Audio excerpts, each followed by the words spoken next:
পশু পাখি বন্যপ্রাণী তথা বাস্তুতন্ত্রের নিরাপত্তার জন্য এই আইনগুলোকে আমরা ইনশাল্লাহ সময় উপযোগী করব। এই আইনের অনেকগুলোর প্রয়োজন, পরিবর্ধন প্রয়োজন আছে, সেগুলোকে ইনশাল্লাহ আমরা করব।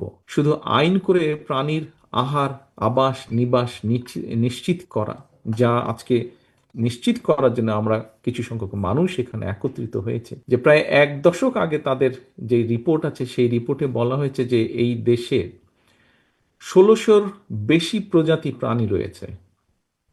এই 1600-র ভিতরে প্রায় 300, আমার কাছে আমি যতটুকু জানি, উনি প্রফেসর সাহেব হয়তো আরো একটু কারেক্ট বলতে পারবেন, এর মধ্যে প্রায় 390টি প্রজাতি কিন্তু বিলুপ্তির মুখে চলে গিয়েছে।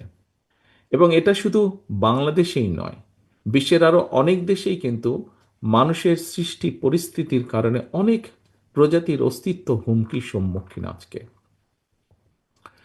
একটি বিশাল একটি প্রিয় উপস্থিতি, আরেকটি বড় বিষয়, বাংলাদেশের গর্ব যেটা, আমাদের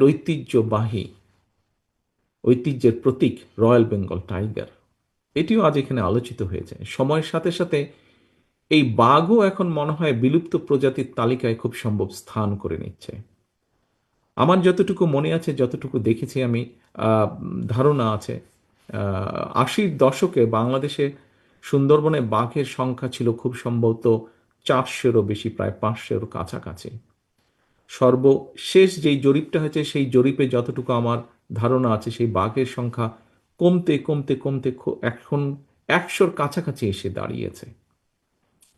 হাতির সংখ্যাও এখন কমে 200-র নিচে চলে এসেছে বোধহয়, খুব সম্ভব, বা রাউন্ড অ্যাবাউট 200-র মতন হবে।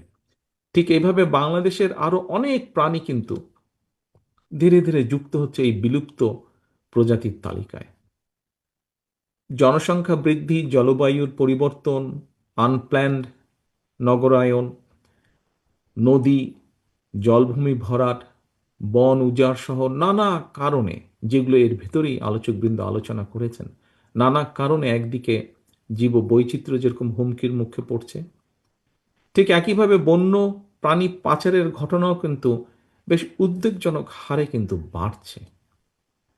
আর এ সকল কারণেই কিন্তু বন্য প্রাণী, জলজ উদ্ভিদ এবং প্রাণীদের যে আবাসস্থল, এগুলোও কিন্তু অস্তিত্ব সংকটের মধ্যে পড়ছে। খুব সম্ভবত এখানে একজন লয়ার আছেন, যিনি এ সকল বিষয় নিয়ে কাজ করেন। ওনার এটা, আমি যে কথাটি এখন বলতে চাচ্ছি, ওনার খুব ভালো বোধহয় ধারণা থাকবে এ বিষয়ে। খুব সম্ভবত প্রাণী কল্যাণ আইন 2019, বন্য প্রাণী সংরক্ষণ ও নিরাপত্তা আইন, জীব বৈচিত্র্য রক্ষা আইন, পরিবেশ উন্নয়ন আইন, পরিবেশ সংরক্ষণ আইন, জলবায়ু পরিবর্তন ট্রাস্ট আইন, সংশ্লিষ্ট বিষয়ে দেশের অনেকগুলো আইন রয়েছে। ইনশাল্লাহ জনগণের রায় বিএনপি রাষ্ট্র পরিচালনার সুযোগ পেলে পশু পাখি বন্যপ্রাণী তথা বাস্তুতন্ত্রের নিরাপত্তার জন্য এই আইনগুলোকে আমরা ইনশাল্লাহ সময় উপযোগী করব। এই আইনের অনেকগুলোর পরিবর্ধন প্রয়োজন আছে, সেগুলোকে ইনশাল্লাহ আমরা করব। আমার সাথে কিছুদিন আগে যখন আমি বিষয়টি নিয়ে চিন্তা করেছিলাম, আমি তখন কয়েকজন, তার মধ্যে আজকের সভাপতি আদনান উপস্থিত ছিল, সেদিন আমি প্রথম কয়েকজনের সাথেই আলাপ করেছিলাম যে কি করা যায় এখানে। সেদিন আমি আদনানকে বলেছিলাম যে এই বিষয়গুলোতে আপনারা দয়া করে কাজ করুন এবং আমাদেরকে বলুন যে আমাদের সুযোগ হলে ইনশাল্লাহ আমরা কি কি কাজ করতে পারি। আমি নিশ্চয়ই আমি কোয়াইট শিওর যে নিশ্চয়ই ওনারা, আজকে যারা এই বিষয়ে এখানে আছেন, অ্যানিম্যাল ওয়েলফেয়ার যে আমাদের নতুন সংস্থাটি, তার যারা নেতৃবৃন্দ আছেন, নিশ্চয়ই এই বিষয়টি নিয়ে তারা কাজ করছেন। আসতে হবে মনের ভেতরে, উপলব্ধিতে থাকতে হবে যে জীব বৈচিত্র্য রক্ষা এবং বন্য প্রাণীর নিরাপত্তার সঙ্গে কিন্তু আমরা যারা মানব সমাজ, আমাদের নিরাপত্তাও কিন্তু জড়িত, আমাদের অনেক বিষয় জড়িত।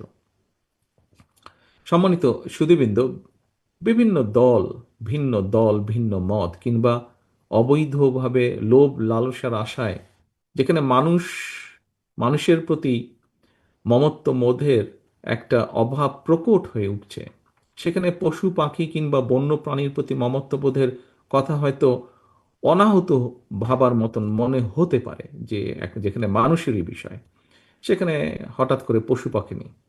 তবে এটাও কিন্তু সত্যি